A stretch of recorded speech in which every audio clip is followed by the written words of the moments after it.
അങ്ങനെ ഉടുപ്പി ദർശനമൊക്കെ കഴിഞ്ഞു. വളരെ നല്ല ദർശനമായിരുന്നു. നന്നായിട്ട് തൊഴാൻ പറ്റി.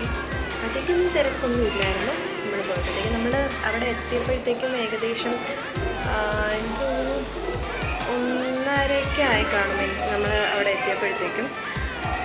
എന്തായാലും വളരെ നല്ല ദർശനമായിരുന്നു. അവിടെ തൊട്ടടുത്ത് 2 അമ്പലങ്ങളുണ്ട്, അപ്പം അവിടെയും തൊഴുതു. അതും കഴിഞ്ഞ് തിരിച്ച് റൂമിലെത്തിയിരിക്കുന്നു. പക്ഷേ ബസ് യാത്ര ഇച്ചിരി ഹെക്റ്റിക്കായിരുന്നു. ഇച്ചിരി അല്ല, വളരെയധികം ഹെക്റ്റിക്കായിരുന്നു. അങ്ങോട്ട് പോയത് കുഴപ്പമില്ല, പക്ഷെ തിരിച്ച് വന്നത് വളരെ ഹെക്റ്റിക്കായിരുന്നു. ആകെപ്പാടെ ഫുൾ ക്ഷീണവും ബോഡി പെയിനും തലവേദനയും എല്ലാം കൊണ്ടും ഫുൾ മരിച്ചിരിക്കുകയായിരുന്നു. അതൊക്കെ കഴിഞ്ഞ് എന്തായാലും വന്ന് ഫ്രഷായി. ഇനി ഉള്ളത് ചെന്ന് ഫുഡ് കഴിക്കുക, വരിക, തിരിച്ച് റൂമിൽ വരിക, കിടന്നുറങ്ങാം. രാവിലെ വെളുപ്പിനെ എണീക്കണം, നിർമ്മാല്യം തൊഴണം. നാളെ ദീപാവലിയാണ്. എന്തായാലും advance happy Deepavali for all of you. അപ്പോൾ നാളെ രാവിലെ നിർമ്മാല്യം തൊഴണം.